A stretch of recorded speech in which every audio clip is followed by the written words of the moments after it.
হদ বা ইসলামী দণ্ডবিধি অনুযায়ী অপবাদকারীর শাস্তি কি? অপবাদ দানকারী ব্যক্তি যদি যাকে সে অপবাদ দিছে তার ইয়াতে তিনজন মানে সাক্ষী না না করতে পারে, না আনতে পারে তাহলে তাকে 80টি বেত্রাঘাত বেত্রাঘাত করা হবে। 80টি রাইট আনসার। জুলাই বিপ্লব নামে সেম জুলাই রেভলিউশন পৃথিবীতে আরেকটি বিপ্লব হয়েছিল, সেটি কোনটি? French The French revolution. Revolution। Yes, একটি সংস্থার নাম বলছি, ইউএনএইচসিআর, পুরো নাম বলতে হবে। United Nations High Commissions for Refugees. Right answer. ইসরাফ এবং তাবজির দুটো ইসলামিক পরিভাষা, কোনটির কি অর্থ এবং বুঝিয়ে বলতে হবে? ইসরাফের আবিধানিক অর্থ অপচয় এবং তাবজিরের আবিধানিক অর্থ অপব্যয়।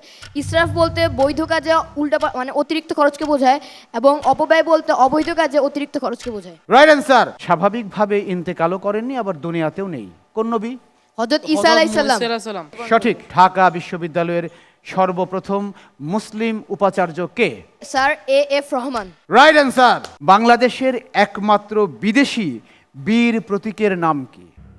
ওয়াইল্ড হেমার ওয়ান্ডারল্যান্ড। Right answer. একটি English idiom, to read between lines, কি বুঝিয়ে দ্বারা? অব্যক্ত অর্থ খুঁজে বের করা। সঠিক উত্তর। বাংলাদেশ বেতারের সদর দপ্তর কোথায়? ঢাকার আগারগাঁও। Right answer. বাংলাদেশের কোন জেলা তুলা চাষের জন্য বিখ্যাত? তুলা হ্যাঁ, যশোর। তুলা। সঠিক উত্তর।